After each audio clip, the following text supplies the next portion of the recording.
से पावर्स की हैं और वो अमर हैं। हालांकि वो मर सकते हैं लेकिन मरने के बाद वो कुछ सालों बाद रीइंकार्नेट हो जाएंगे। वैसे एक चीज और क्लियर कर दूं, अगर उन्हें कोई मारे ना तो वो नॉर्मल अमर ही हैं, वो मरेंगे नहीं। तो इन्हीं में से एक हमारा मेन कैरेक्टर वेल्टॉल, जिसके दुश्मन थे मोटल्स। और सीधी बात, मोटल्स और इमोटल्स के बीच लड़ाई चलते आ रही थी, जिस दौरान एक लेजेंडरी स्वॉर्ड वाले पर्सन ने वेल्टॉल के साथ लड़ाई करने का फैसला किया। इसका नाम ग्राम है और यहाँ इसकी लेजेंडरी स्वॉर्ड की वजह से वेल्टॉल की जान चली जाती है। हालांकि वेल्टॉल इससे इम्प्रेस था। आखिरी पलों में उसने ग्राम की तारीफ की थी, साथ ही वो मर रहा था इसलिए उसने प्रॉमिस भी किया कि वो लौट कर जरूर आएगा। और उसके बाद सीन सीधा 500 साल बाद शिफ्ट होता है, जब वेल्टॉल जागने वाला था। अब तक दुनिया बहुत ज्यादा बदल चुकी थी और जैसा कि मैंने पहले बताया कि दो वर्ल्ड्स आपस में कनेक्ट हो चुके हैं। एक वर्ल्ड के पास थी मैजिकल पावर्स और दूसरे के पास थी टेक्नोलॉजी, जो कि अब कंबाइन होकर सभी ने शेयर कर ली थी। इसी चीज की स्टोरी हम बाद में जानेंगे, लेकिन अब ये दुनिया अभी के हिसाब से देखा जाए तो 2099 में जी रही है। वैसे अब असली कहानी यहाँ से शुरू होती है। तो वेल्टॉल 500 साल बाद नींद से उठता है और सबसे पहले वो मिलता है मकीना से। ये उसकी एक लॉयल सर्वेंट है। मकीना यहाँ वेल्टॉल को बताते है कि वो 500 साल बाद जाग रहा है और इन 500 साल तक उसने उसके जागने का इंतजार किया। अभी मकीना के कपड़े बहुत अलग थे, मतलब नॉर्मली 500 साल पहले जैसे कपड़े पहनते थे उनसे बहुत ज्यादा अलग, और साथ ही ये जगह भी उतनी अच्छी नहीं थी। इसी वजह से वो वेल्टॉल से माफी मांगती है, लेकिन वेल्टॉल कहता है कि कोई बात नहीं, उसे इस चीज से कोई फर्क नहीं पड़ता। वो बस इस चीज से खुश है कि मकीना ने रीइंकार्नेशन रिचुअल को परफॉर्म किया और उसे फिर से उसकी लाइफ में लौटा दिया। असल में रीइंकार्नेशन के लिए भी पहले एक रिचुअल परफॉर्म करना पड़ता है और वेल्टॉल के लिए ये रिचुअल सिर्फ मकीना परफॉर्म कर सकती। वैसे वेल्टॉल को भी अभी नहीं पता था कि वो कहाँ पर है, इसलिए वो मकीना से इसके बारे में पूछता है। वेल्टॉल को लग रहा था कि शायद वो एनलिथ वर्ल्ड की किसी जगह पर है, लेकिन मकीना उसे नई दुनिया के बारे में बताती है। वो कहती है कि सब कुछ बहुत ज्यादा बदल चुका है। अभी से करीबन 80 साल पहले एनलिथ और अर्थ दोनों एक दूसरे से टकराए थे। ये वैसा वाला टकराव नहीं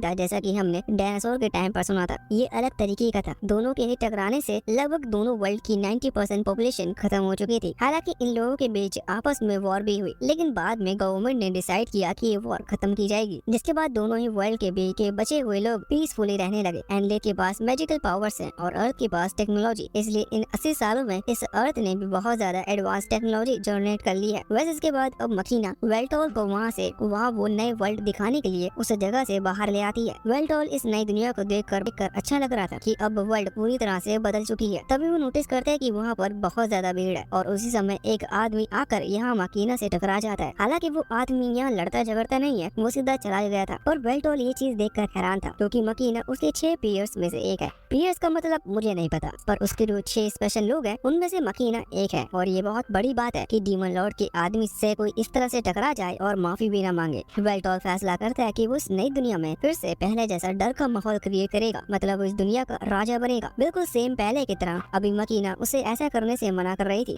लेकिन वेल्टॉल कहाँ सुनने वाला था। वो तो इतनी तेज अपना हाथ ऊपर कर अपनी मैजिक पावर को रिलीज कर देता है, जिस वजह से वहाँ आसमान में एक धमाका होता है। लेकिन कोई भी आदमी इस चीज से नहीं डरता। वो जितने भी लोग थे वो इग्नोर करते हैं, वहाँ से आगे बढ़ जाते हैं, क्योंकि उनके हिसाब से वेल्टॉल एक बेवकूफ है, क्योंकि इस तरह की मैजिक को डायरेक्ट रोड पर यूज करना साफ मना कर दिया गया है। और वेल्टॉल ने जैसा ही अपने मैजिक का इस्तेमाल किया तो अचानक ही वहाँ एक सायरन बजने लगा। इसका मतलब कुछ ही देर में वहीं की पुलिस आकर वेल्टॉल को पकड़ लेगी। अब यहाँ मकीना वेल्टॉल को सारी बात बताती है कि मैजिक यूज करना मना है और अगर कोई इसी तरह के पावरफुल मैजिक का इस्तेमाल करता है तो उसे पुलिस ले जाती है, और वो इस तरह की प्रॉब्लम में नहीं फंसना चाहते, इसलिए उन्हें यहाँ से निकलना चाहिए। हालांकि वेल्टॉल कहता है कि वो डरपोक की तरह कभी भागता नहीं, लेकिन मकीना बार बार कह रही थी, इसलिए वेल्टॉल मान जाता है। अभी मकीना उसे खींचते हुए ले जा रही थी। जब वो सभी लोगों के पास से निकल रहा था उसी दौरान उसे महसूस होता है कि उनमें से एक शायद ग्राम था। ग्राम मतलब वही लेजेंडरी वॉरियर जिसने अपनी लेजेंडरी स्वॉर्ड की मदद से वेल्टॉल को 500 साल पहले खत्म किया था। हालांकि वेल्टॉल यहाँ पर उसे देख पाता या उससे कुछ बोल पाता या फिर ये पता कर पाता कि सच में वो ग्राम है, इससे पहले मकीना उसे खींचकर वहाँ से ले जाती है। अब इसके बाद वो एक शांत सी जगह पर आकर बैठ गए थे। यहाँ पर भी मकीना वेल्टॉल को बात बता रही थी कि जब 80 साल पहले दोनों वर्ल्ड कंबाइन हुए तब एक इंडस्ट्री रूल बनाया गया था। असल में हमें भी चीज पता है कि वॉर खत्म हो चुकी थी वेल्टॉल की डर की बात से, क्योंकि एक कॉन्ट्रैक्ट बना था इमोर्टल्स और मोर्टल के बीच में लड़ाई नहीं होगी। लेकिन 80 साल पहले दोनों दुनिया आपस में टकराई और जब उथल पुथल हो गई कुछ बड़ी बड़ी इंडस्ट्रीज क्रिएट हुई, जिन इंडस्ट्रीज के लोगों को ये पसंद नहीं था कि इमोर्टल्स उनके साथ रहे, क्योंकि वो अमर है और इंडस्ट्री नहीं चाहती कि